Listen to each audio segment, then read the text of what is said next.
Hey, it's Craig Finn. You're listening to the Hood Rat Recap Podcast.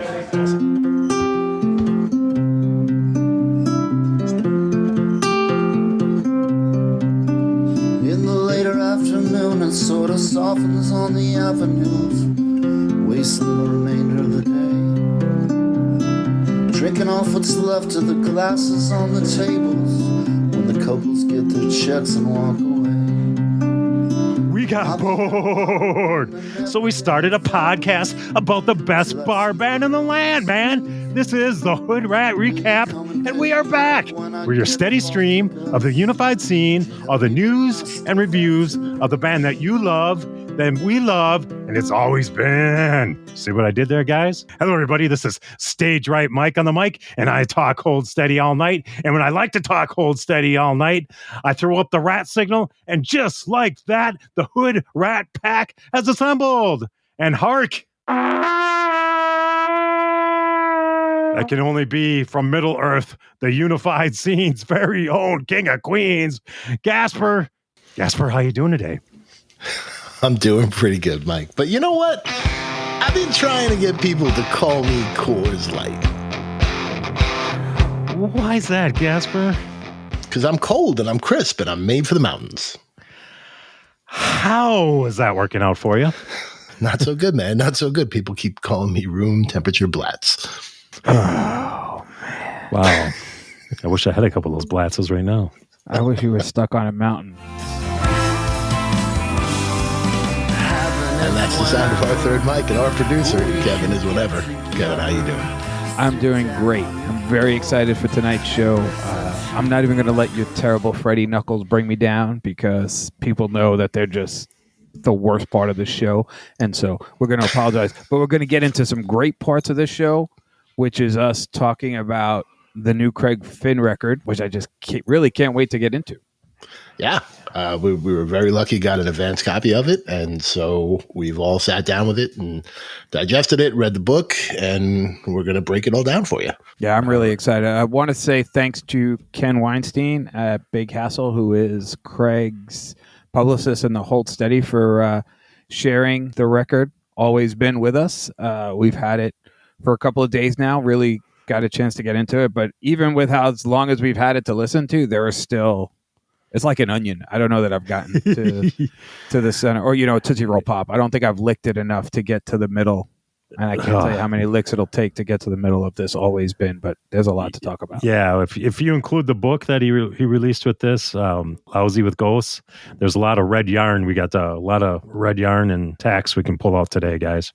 Definitely.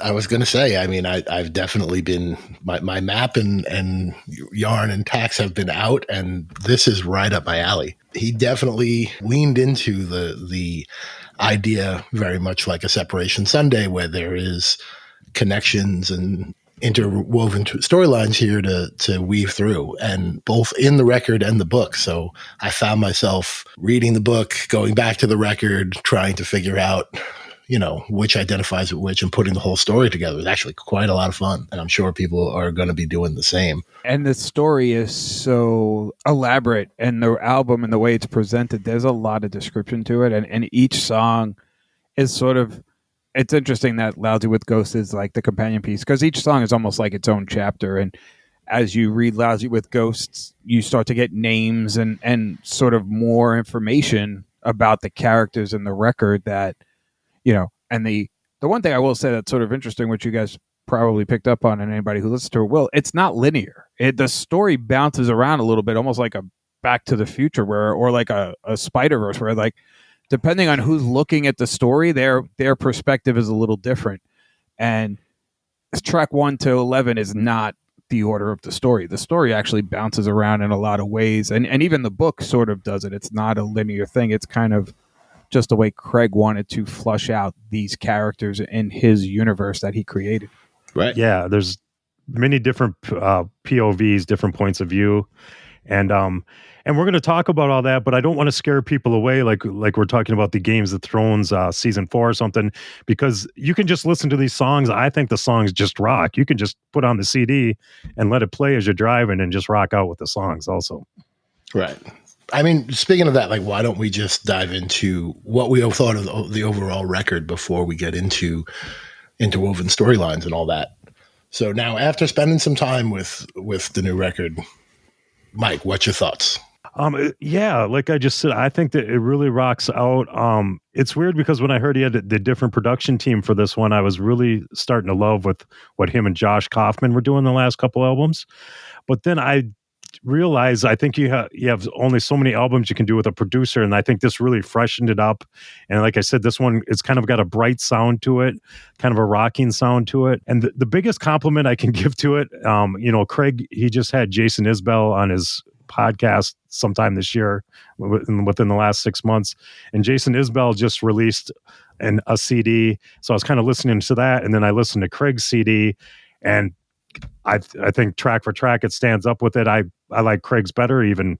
I mean, and everything Jason Isbell puts out is high quality, so that's like maybe the highest compliment I can give it. What did you guys think? I mean, I can say this is probably my favorite Craig Finn solo album, personally. And I don't know if that's because what Adam did or just because where I am when I got it. I've been so busy with work and listening to stuff that is 200% the polar opposite of what this was, that this was such a nice palate cleanser for me that from start to finish, it really, I found myself putting this record on more since I've gotten it than probably any other Craig Finn album. I really enjoyed the production. I really enjoyed the pacing. The sequencing is great.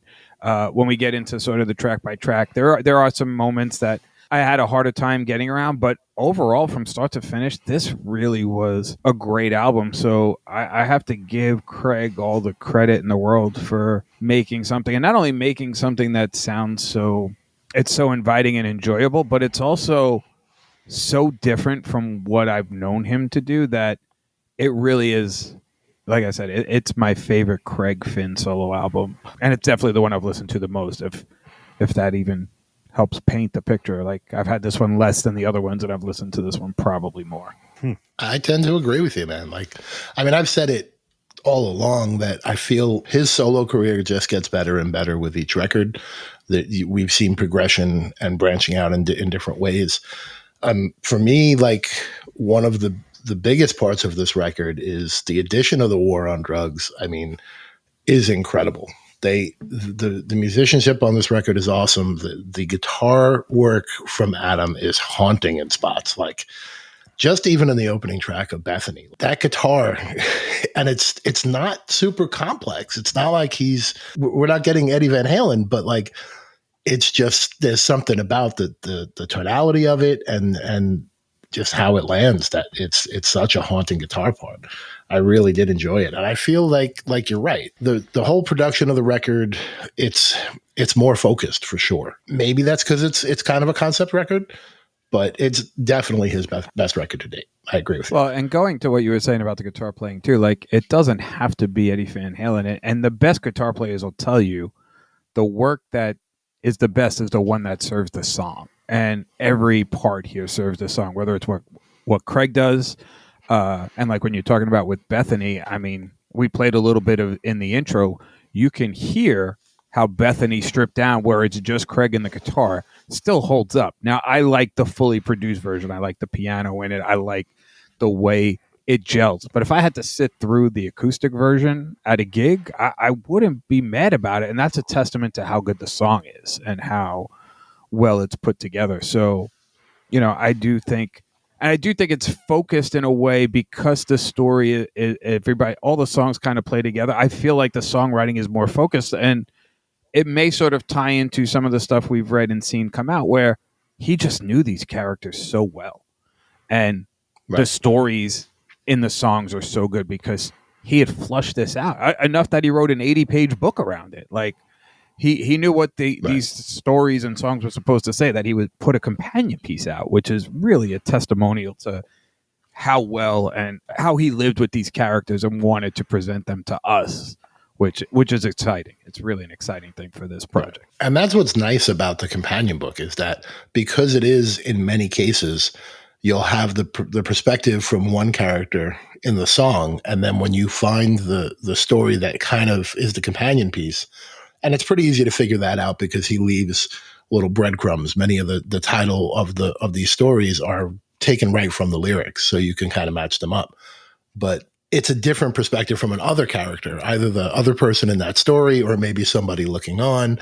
And it builds this world, which, I mean, he's so good at doing that anyway. But like in this forum, it's crazy how good it is. I almost wish there was a companion book for Separation Sunday because it would make that work so much easier. All right, so why don't we get into favorite tracks? Like, we'll start with Kevin. What are your top 3 tracks on this record? Well, I mean, we talked about People of Substance, which I love, so I'm going to take that out of it. Bethany as an opener, I alluded to before. I loved I Walk with a Cane. I mean, just the story and the chorus of that is so hooky.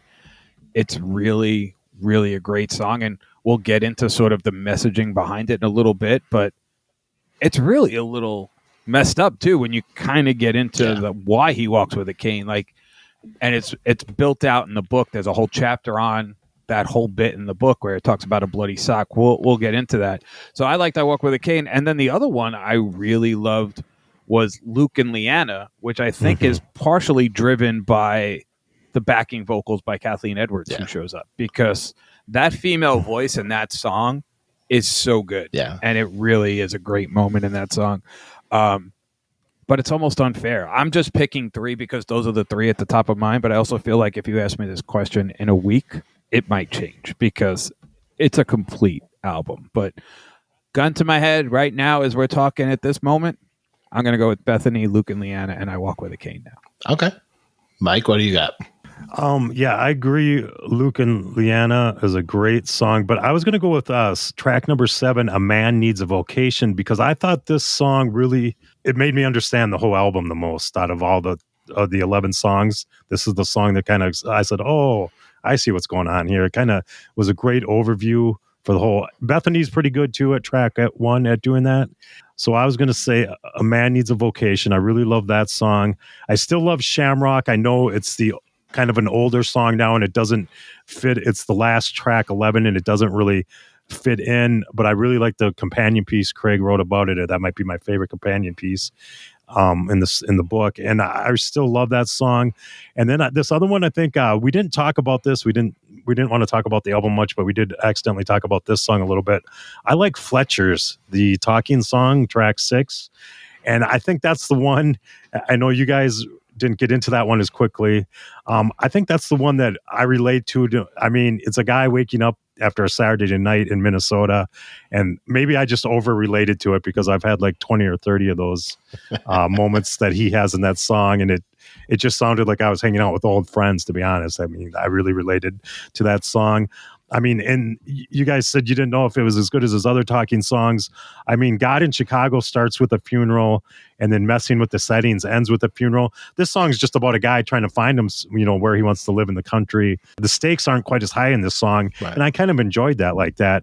And then also, I talk about Train Spotting all the time on this podcast. At the end, when they kind of have that, I like the music to Fletcher's. It kind of reminded me of Train Spotting at the end when he's like, buy a VCR, buy a microwave, and then they have that cool music underneath. I kind of got that vibe from Fletcher, so I really enjoyed it. So, right.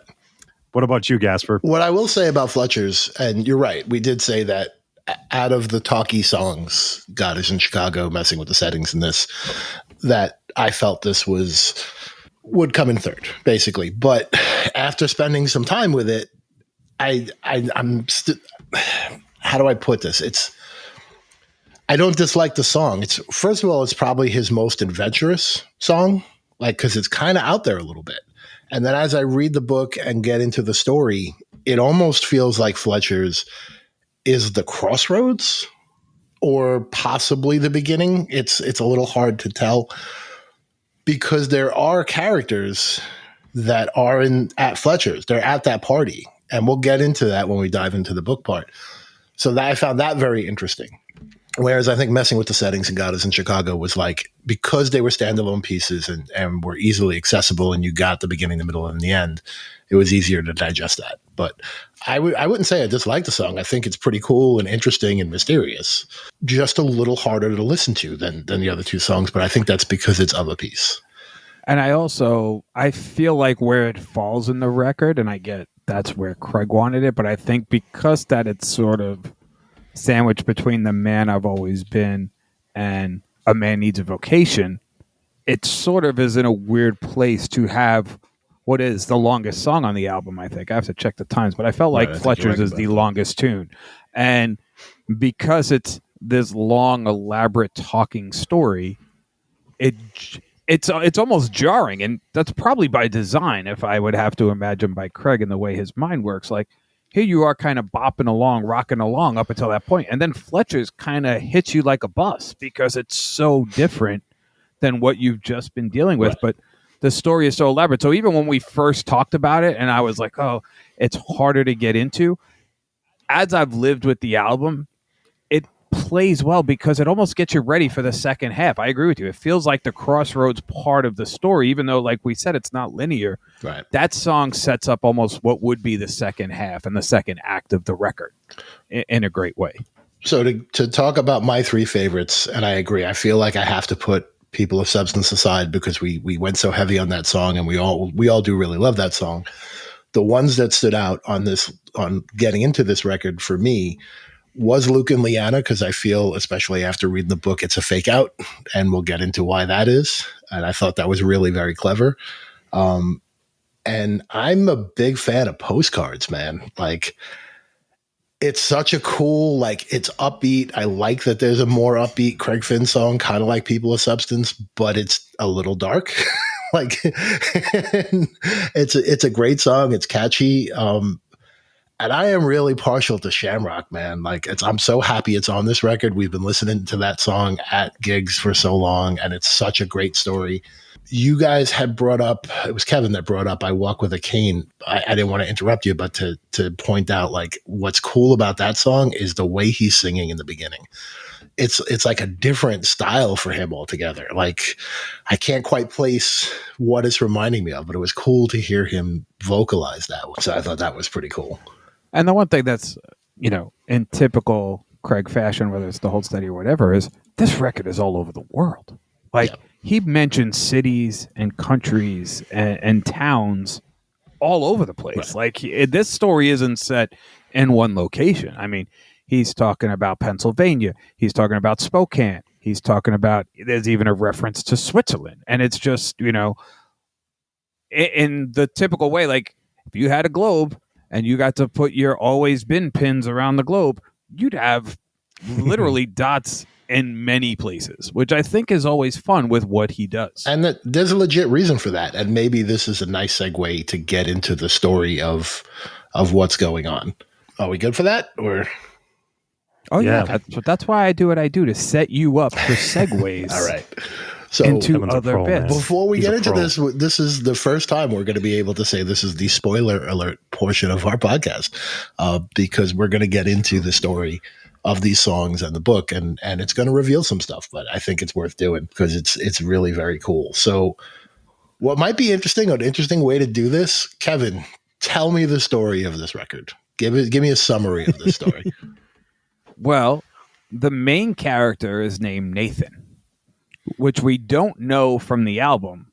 I don't think there's a line in the album that references somebody named Nathan. For all the characters that are named, the main character is Nathan. And Nathan, we know because of the book. And I just call him the narrator in the album. He's kind of always the narrator in the album. He's always the narrator, but in the book, we know he's Nathan because he was, and it's interesting, he was the priest, he was married, he gets divorced. I mean, he's a character that goes through so much between the album and the book that I almost, it's hard for me to tell what comes first. That's why I'm curious when you kind of get into the chronology of it, where you think it picks up, and there was a clip that came out on Craig's Substack where he talks a little bit about this main character who we know because we read the book is named Nathan, and really he's a priest who has a fall from grace. And why don't we hear what Craig had to say about it? But it's an interesting outlook on that character. So my record Always Been started with the song Bethany. Bethany, I imagined a guy who used to be a priest, but he didn't believe in God, so that didn't work out for him, and it all came crashing down. Bethany kind of finds him in the wreckage of all that. And then I just kept writing about that same character, and that became the concept behind the record. Always been. I Not every song deals with that guy. I kind of wanted him different angles, different angles of his story, and also some of the songs just deal with something else in the world. And I've been saying that's kind of like a Rocky and Bullwinkle cartoon. Someone told me I should say Pulp Fiction because that sounds hipper. But most of the songs are about that same guy, the priest that didn't believe in God, and God came and fucked him up. So I love that line that God came and fucked him up, because when you listen to the album and you read Lousy with Ghosts, the character, who I said is named Nathan, really has quite the arc. So as Craig said, it's an interesting talk, and we know because of the book the character's name is Nathan. But Gaspar, out of that story and him saying it's about a priest who's getting his ass kicked, because we know it's not in order, how did you piece it together? Like, what is the story in the way that you kind of feel it tells sequentially? So, because I sat there with the book and the songs and my thread and my tax and my map, and I did the crazy thing.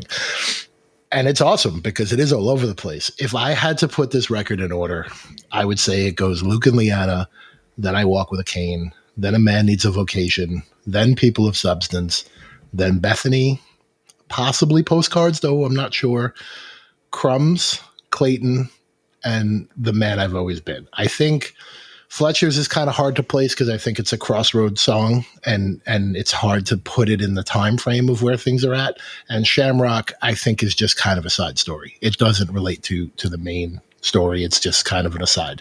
So the reason I put them in this order is because if you follow the chronology of the lyrics, and this is where I think Luke and Leanna is brilliant, because I spent a lot of time trying to figure out, well, who is Luke and Leanna in this story? Like, which characters are they? And this is what he does is they're not in this story. Luke and Leanna are characters in a screenplay being played by a character named Danny. We learned that from the book. And Danny's an actor in a show called NYCICU, and he plays a doctor. And on that show, they introduce a character named Leanna, who he winds up having an affair with. And Leanna's husband, Luke, eventually comes and finds him, and it goes bad.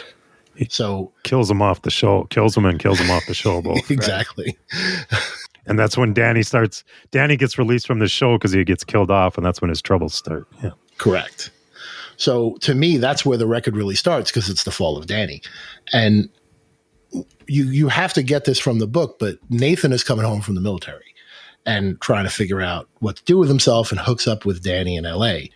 And they're going to take a ride up the coast to Seattle. Nathan is doing this because he wants to see the coast. He wants to go on the scenic tour. Danny is kind of strung out, and he's going to meet a friend or a contact in Seattle who owes him some money.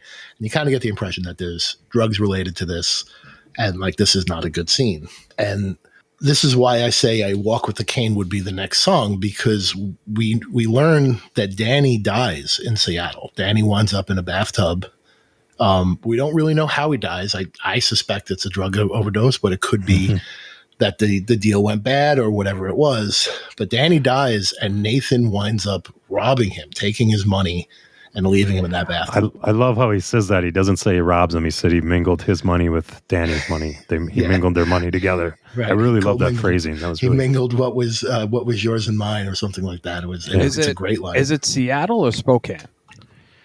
I think. Well, they went to Seattle, and he said they ran out of rope. I think then he might have died in Spokane. Yeah, I think he dies in Spokane, because he says started feeling sick around Spokane and checked in a motel. Kept having dreams. That's when he's on his way back from Seattle at that point. Okay. Because we'll get to the point of I Walk with a Cane is he's beating himself up because he did this to Danny, or at least he robbed Danny. He robbed Danny's corpse, and it's bothering him. So he tells the story in I Walk with a Cane about how he puts a rock in his shoe, and he does this to kind of punish himself for what happened. And so when he says I started getting sick around Spokane, that's when he starts feeling the effects of walking around with this rock in his shoe, and we find out he ultimately walks with a cane. Gotcha. So I then put A Man Needs a Vocation because we find that along the way, Nathan gets a flyer about becoming a clergyman, and he goes through this kind of 20-week course. Yeah, but less than legit kind of way of becoming a clergyman. It's basically he's got a military discount. He takes that, like Mike said, the 20-week course, and now he's a clergyman and he's preaching, but he doesn't really believe what he's preaching. He's doing this because it's a job. But oddly enough, what happens, and we learn this through the book, is that he meets Dana, who's a parishioner in the church. She kind of stands out to him in the church, and they get to talking, and he ends up marrying her. And everything's great. They get approached by, and again, we learn this in the book, he gets approached by some businessmen who want to build him a megachurch. And Dana describes it as a crystal tower, which I thought was kind of cool, because that's like that thing in the Bible when we're building things that are being worshipped above God type thing. Yeah. So the deal with the church goes bad. The company runs out of money or whatever happens, and Nathan falls into a depression.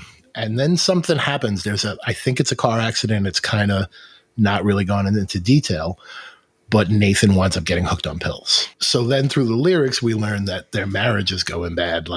I think he's either fighting with her or hitting her. It's a domestic violence situation, and he gets arrested.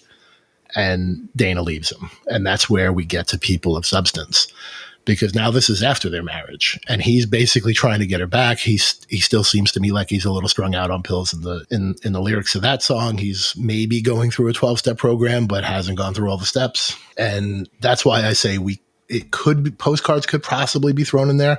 Postcards is an odd song, and the story that kind of might relate to it, and I'm not positive about it, doesn't seem to have much to do with the story. So I kind of counted that as not part of the main story. But if I had to put it somewhere, that's where I would put it. Bethany is, while it's the beginning of the record, this is kind of the middle of our story. It's the point where he's doing a little better and he's regretting what happened. He's regretting losing his wife. He's regretting doing the whole priesthood thing. He's regretting Danny. And he's making his way to his sister's house. His sister is, I believe, who's in Crumbs. His sister and her daughter, Daphne. And so Crumbs, I love Crumbs because it was the song that I saw when I saw him live in New York. And it's just the whole destitute idea around it. I mean, Kevin, you had said that there's a particular line you love from that song. Yeah, when he's staying with the sister and the family, it's clear that the sister is not well off, and she's telling this, and I guess Nathan is reflecting on them, and the line is, now she hasn't seen a check in 7 months. They're living off of credit cards and crumbs, which is where the song title comes from. Right. And it's just an interesting thing, especially in the world today. There's so many people that live paycheck to paycheck or in credit debt. And it's an interesting way that this ties this song together to the title. And then her husband leaves, so she's actually happy that Nathan shows up to help pay. Right. And I can tell, you can just tell what her whole life's about. Another line I like is where he says, she puts perfume on and then puts the vacuum on and sucks up the destruction from the week. So that's what, as she's vacuuming, she's listening to music and putting perfume on. That's kind of the highlight of her week. You want to play? Why don't we listen to what Craig had to say about Crumbs? You got that clip, right? One of the songs I'm really excited for people to hear is called Crumbs. It's the third song on the record. And it's one that we started recording in a certain way, kind of a mid-tempo rocker. And I took it out on tour over in the UK, and it was last February, I guess. And I started playing it on acoustic guitar and sort of really changed the dynamics of it. And so I came back to the studio the next session we had, and I said, I think I want to change Crumbs. I think it should open up with just a piano and really be as most melodramatic as possible. So we did a version that way, and that's the version that made the record. And sometimes you got to go play these songs live in front of an audience to really feel what they're actually about. And that was a great example. So I'm really excited for people to hear Crumbs. So yeah, that was a song we heard. Me and you both heard live. Gaspar, you heard it in New York. I heard it in St. Paul, and we were both. It seemed like it went over huge in both everywhere he played it. So Yeah, it's the lyrics of that song are great. It's the way he performed it was great, and he's right. It's different on the record. It does have a more dramatic feel, which makes me love it even more. And Nathan is just such a broken character throughout all of this story and songs, and you know, as it bounces around, you can easily feel that he's trying to find redemption. And I think that's a sort of an overall theme of this whole story is like, and maybe in some ways we don't even get in certain hold steady stuff, is that the character is doing his best to make himself better for all of the sins and the faults and divorce and the things he's done. He gets arrested, which we talked about a little bit, like the domestic dispute that's referenced in Bethany, like that the cops are called, and in the book it flushes out. It's kind of cool the way he tells that story. Like he runs into the cop, but it's after the fact. It's not real time, but he remembers being arrested, and like he was a new cop, and the partner was like, put the cuffs on tight, and it's really a great piece. It's almost would be like a fun Netflix story. Like if Netflix wanted to do like an 8-part piece on this, like the way some of this new stuff that they put out, whether it's the Harlan Coben stuff or Adolescence, the way there's so many red herrings in the book and in the record, the way you put them together. Like we talked about Luke and Leanne, like as much as we love it, that's literally not really even characters in the story. It's basically a TV show. Well, it's the play within the play, which right. is brilliant. But if you take the song on face value, I think they're two of the most real characters in the whole album. So I really love that song. It sounds really real to me, the way the characters interact with each other. So just to round off my timeline here. So then we get to, I would say Clayton comes after Crumbs. Clayton is about Nathan finds redemption through becoming a born again, and he becomes Clayton. That's the name he takes when he becomes born again. And this you can kind of get from like where the stories meet the songs. You'll see why that is.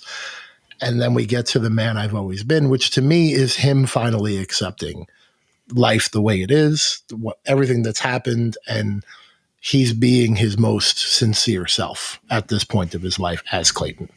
Because they talk throughout the whole record, and it's really interesting, the concept of uniforms, the priest uniform, the military uniform, the police uniform, and how that gives an identity to the public. But that's not who you really are. And I really identify with that. I thought that was very cool and an interesting thing to play with. That there's so many concepts on this record that are just brilliant. Right. And even I love Clayton because it's an interesting thing. There's so many lines even in Clayton where we're talking about a priest who had no faith, but when he becomes Clayton, he talks about how he was made out of clay by the Lord. Like, and he references Dana living her new life, which in the book we find out is Marcus. Dana meets Marcus. They're happily married. He gets up and goes to work every day. In the song Clayton, Nathan is talking about, oh, Dana probably knows and she probably disapproves of who I am because she's at a husband with her nice new house. Like, it's so wild how you really have a flushed out sense of who this person is. And for a guy who builds his story about sort of trying to be a minister and not having faith, by the time he becomes Clayton, you almost believe he has found some faith. Like, because he's bettered himself. Like, and he talks about in Clayton, I've taken the rock out of my shoe. Like all the things he's done to get to this point sort of brings him back to some understanding of faith and religion and the Lord. So that's like in the book, when that happens, he tells the bartender, my name's Clayton now. And the bartender's like, okay, I've been calling you Nathan, but okay, I'll call you Clayton now. And he's like, why? And he's like, because I'm reborn. He's like, shouldn't you have been reborn? And then he tells that joke, it would have been nice if you're reborn back when you were a priest or whatever. Right. And I think that joke for me, that really snapped the whole story. And just by that little joke, I go, oh, so he was kind of half-assing it, and he kept getting punished. He felt like God was punishing him. He didn't really believe. He was kind of half-assing it.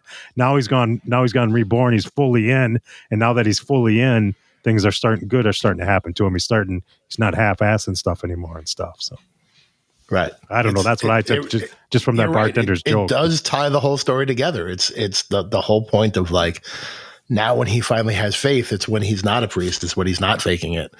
And it was part of what made the book. Like I thought it really brought the book. It tied the book up nicely with the record. It's so cool to see these two things together because they really do go together. Like I highly encourage you to sit down with the record and this book at the same time. Yeah, they're both great, but like I said, I don't want to scare people off. You could just throw this record on and rock out to it, and just be like, "Oh, that song was cool. That song was cool." And you don't have to get deep into it if you don't want to. I just don't want to scare anybody off because at first I listened to the record over and over again before I read the book, and I was enjoying the hell out of just listening to the record. So. Yeah. Well, and I'll agree. I read the book much later after I was already into the record. So the flush out of the story and the characters and the names we've been talking about are not even in the album. We know that because we've read the book. And funny enough, I'm the guy that always says I don't really care about the story yet.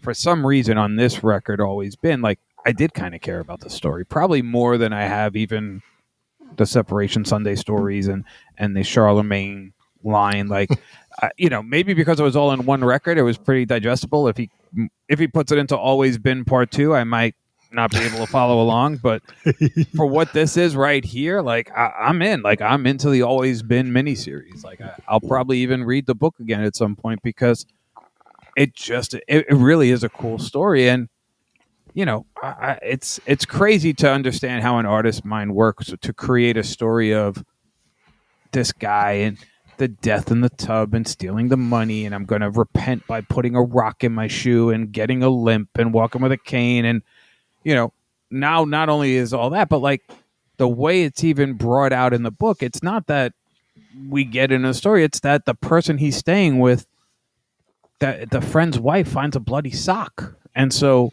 calls the husband and says, I'm concerned, and there's rocks in his shoe, and like it's just this total sense of punishment and redemption that this character goes through. And that's what the book does so brilliantly, is that you're getting that from this other character who's not even in the record.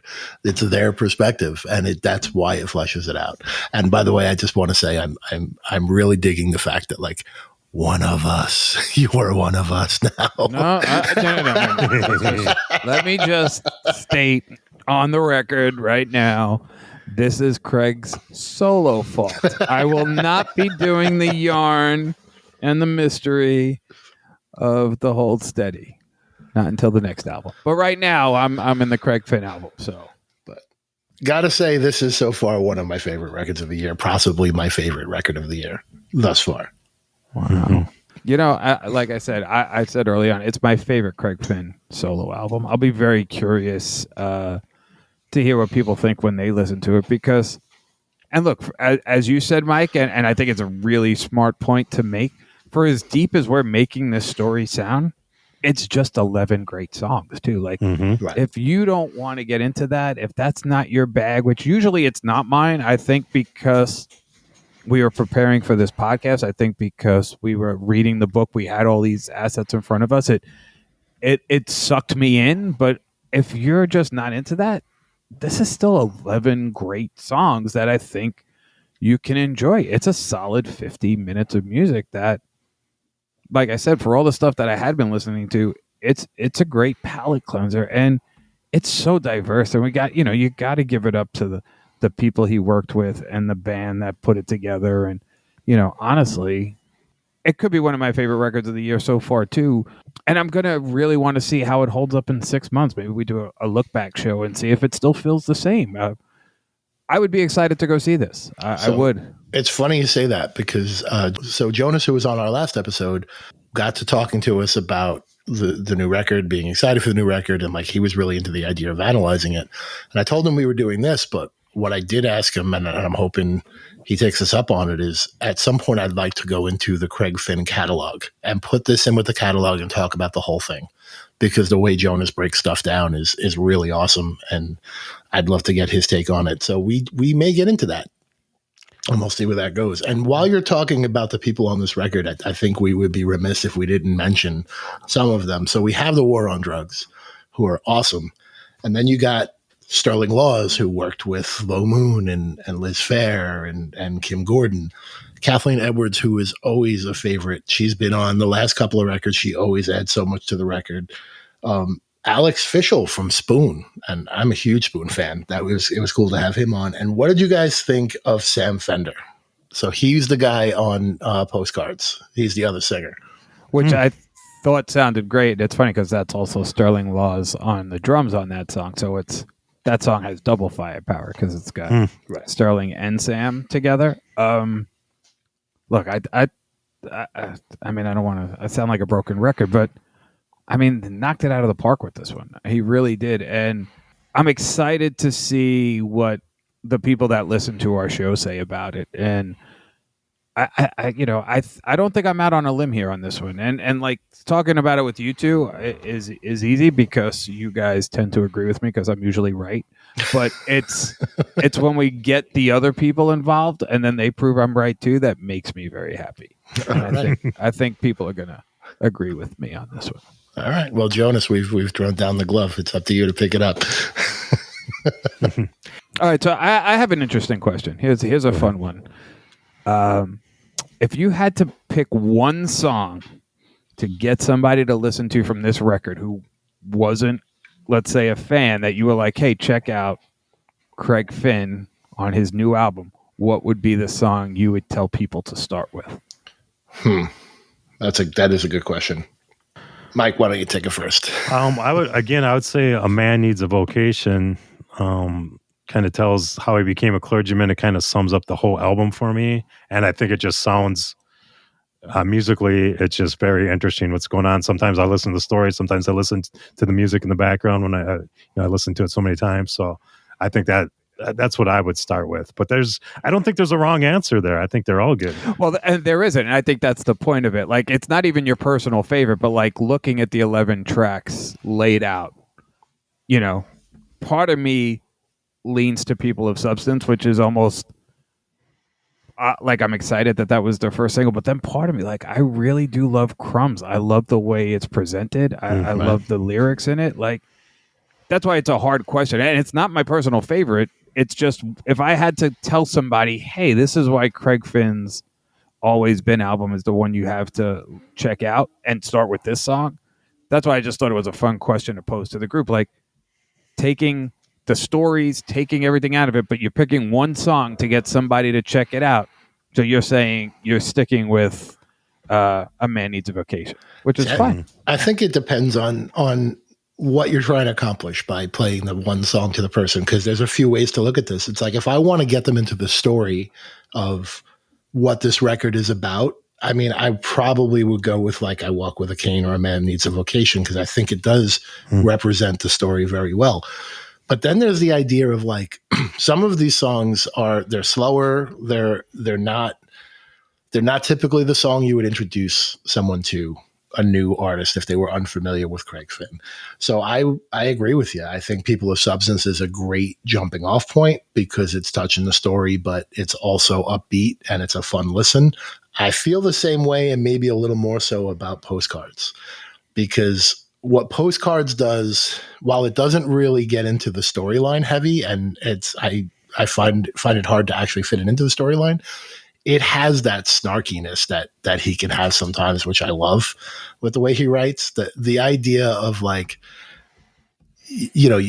clearly the people in this song don't have the resources to go traveling, and they're getting a postcard from someone from a place they've never been.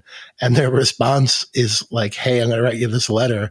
And like, thanks for sending me the postcard, but maybe next time throw a couple of 20s in the envelope.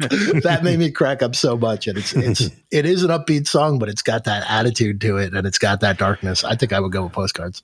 So let me pose this for you guys. So on the next episode, we're going to do a little recap. I'm going to go see Craig Finn open for Bob Mould in Iowa.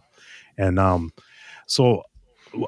was thinking, him and Bob Mould don't sound alike, except for this album kind of reminded me of a Bob Mouldism, which is, it's kind of a sad story, kind of over happy music, which is kind of what Bob Mould does a lot. Kind of sings sad lyrics over happy music. Did you guys feel that too, or am I way off on that? Yeah, in many places. Right. In many places. Even People of Substance is very upbeat, very happy, but like, it's not a happy song by any stretch. Well, and that's the one thing I think Craig has always done, whether it's the Hold Steady or whatever. They do a good job of taking some very dark content and presenting it in a way that sometimes you almost miss how dark it is because Right. of the way it's presented, whether it's the upbeat music or the way he sings it or the cadence. And again, getting into a singer who has a cadence unlike anybody else, like the delivery on this album is really incredible. And probably some of the most memorable hooks of the way I've heard Craig sing in a long time. Even more so maybe than some of the most recent Hold Steady stuff. Like there really is a delivery to this album that is almost unforgettable in a lot of spots. The other thing too, I will say, just to sort of, as we're wrapping this up, the whole gist of this album makes me want him to play it live in its entirety. Like, I don't always go into that with new records. I always sometimes feel like even concept albums, I don't necessarily want to hear from start to finish, but I would not be mad if I went to a Craig Finn headline show and he said, hey, I'm going to play Always Been in its entirety, because the story is so exquisite that it deserves to be played live. I almost feel like it's one of those things where you could go and see it acted out on a stage in some way, like the same way when Queensryche used to do Operation Mindcrime, or like any of these other bands with these great concept albums that the story is so elaborate, they would bring it to the show and have it play on the stage. I could see that with this record, whether it's an animation behind him or some kind of thing. I could see it be put out into a visual medium. I agree with you. And I think there is an opportunity for that, which I'm sadly going to miss. So he is playing Bowery Ballroom, and he's doing a record release party for this record. So I would imagine he is going to play this record in its entirety. I suspect that he's going to have some people there. So it wouldn't surprise me if you had the War on Drugs there and some of these other artists on the record. Maybe even Sam Fender might be there. I don't know, but he's kind of alluded that there'll be some guests. But unfortunately, the date of that show is the same day I'm going to see Lucero and the Menzingers. So I already have tickets and I can't go. But Kevin, you should go to that show. I might go just to taunt you, because the surprise to me is that you chose another show over this. I mean, you're the guy who books your vacations around where the Hold Steady and Craig Finn are playing. So the fact that locally you have a chance to see this, and Lucero plays a lot. And so, to be fair, I had the tickets for Lucero and Menzingers months ago. I go with my cousin, and Heather's coming with me, and like, they're a great show. I'm very much looking forward to it, but I can't say that I'm not bummed that I'm going to miss this show. That being said, though, we do have some friends of the podcast who are going to the show. I know Kat's going, and there's a couple other people posted in the positive posting group that they are going. So if you are going to the show and would like to be on the podcast or would like to call in, please feel free to. We'd love to get your take on it. And speaking of the Craig Finn tour, that kicks off April 1st in San Diego. So he'll be playing with Bob Mould from April 1st in California to April 18th in Milwaukee. And Mike, you're going to see him. You're taking a road trip to Iowa, and you're going to go see him in Iowa. The FOMO is real. That's going to be a good show. So we'll be excited to hear about that. And then he will be in Chicago the May 23rd to the 25th, and then the record release party at Bowery Ballroom on May 30th. So definitely catch that. I mean, that show on May 30th is billed as Craig Finn with the People of Substance Band, featuring Adam Granduciel, Robbie Bennett, and Dave Hartley of the War on Drugs, Joe Russo, Josh Kaufman, Kathleen Edwards, Nelson Devereaux, and more. That show is going to be insane. That's going to be a great show. And Kev, I think you should go just so you could rub it in that you went to the show. And I might be looking up tickets as we speak to potentially go to that show. All right. Well, that's our take on Always Been. And we're excited for you to hear it. We were very thankful to get this advance copy, and we hope you liked our take. Maybe you could put me in touch with some people of substance. Spend way too much time with people without any substance. So guys, I love hearing you talk about the Hold Steady, but like, I just have this urge to hear you guys talk about a killer pair of jeans, like maybe a movie with Slaxxx filled with 3 X's. I usually, those movies with 3 X's, but I think this is a different kind of movie. If I wanted to hear you guys talk about Slaxxx, a movie about killer jeans, well, where could I do that? Is there anywhere I could do that? As it happens, there is a place you could hear that. So Kevin and I did a thing. We went on the Or Is It podcast, the Canadian movie cruise show, and had a little fun talking about a terrible movie that Kevin made me watch. I would like to say it wasn't terrible. We had a great dissertation on it. I'd like to thank Derek and Mark for having us on. I think they enjoyed the movie about as much as I did. And for anybody who doesn't know, half my enjoyment with any of this stuff is making Gaspar cringe. And so because we were able to watch a movie about a pair of killer genes that has a penchant for Bollywood music and is murderous and drinks blood, it was a wonderful... I mean, the movie is an hour and 17 minutes. We talked about it for almost an hour and 35. I think that episode is out soon. So keep an ear out for that, because you'll definitely hear Gaspar's pain. You know how I feel after every Freddie Knuckles? You'll hear him for an hour and a half talk about genes. But we did have a lot of fun with them. They put on a great show. I believe they said that episode's coming out next week or the week after. So we definitely highly encourage you to check those guys out and check us out as well. It was a lot of fun to do. Let me just throw in before we do go. Just wanted to mention that Mike and I will both be at the Minnesota show for the Hold Steady, the Separation Sunday weekend. That's the first weekend in May. So please take a look for us. We're going to have some stickers with us and stuff from the podcast, but we'd love to meet up and say hi and have a drink. And then I will also be going to Philly. I booked Philly for the whole weekend, so look for me out there. That's going to be a lot of fun, and be great to see some of you guys. And when Gaspar says look for him for a drink, it means he'll buy you all drinks, so the more the merrier. And since I'm not there, I could say that. But that's going to do it for us for this episode. Once again, we had a great time talking about Craig Finn, Always Been, which is out Friday, April 4th. Make sure you check it out wherever you stream music or buy music or download music or legally. Let's throw some support to Craig.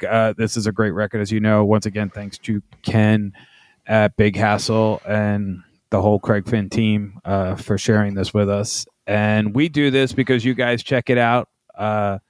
We really do appreciate it. The last episode we did on the Weekenders is probably one of our fastest moving episodes, and we really do appreciate you all checking it out. If you haven't heard it, you can find it in a bunch of places, but give us a like, give us a follow. And Gaspar, why don't you tell them where they could follow us and hear any of the previous episodes? Sure. So the best place to find anything Hood Rat Recap, our social media, past episodes, that Weekender episode Kevin was talking about, or pretty much anything, is our link tree, which is linktr.ee/the Hood Rat Recap. And Mike, if they wanted to leave us a message or tell us about something, where could they do that? They could simply click on the link in the show notes to this episode, and then you can leave us a voicemail on the SpeakPipe. All you have to do is click on the link. It'll tell you the rest. And you can tell us about how you're feeling about the new album, or did you see Craig live, or how was the show, or anything. What did we get wrong? Let us know what we got wrong, and you will hear yourself on the next episode.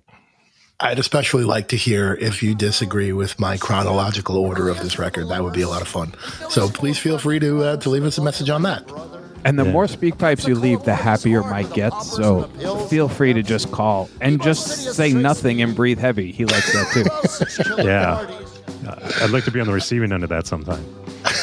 Dang! All right. Well, that's going to do it for us. I'm Gaspar. That's Kevin. That's Mike. And us guys and all you guys and gals. We are all the Hood Rat Recap. Killer party songs.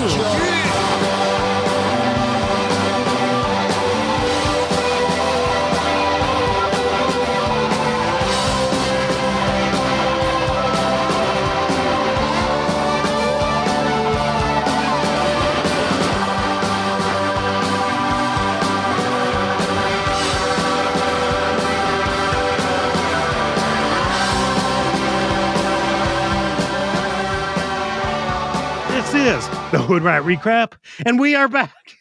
I said it. Did you say recrap? I said recap. You said recap. Yeah. This is the recap. You just made the end of the podcast, Mike. This is the Hood Rat Recap. We crap all day.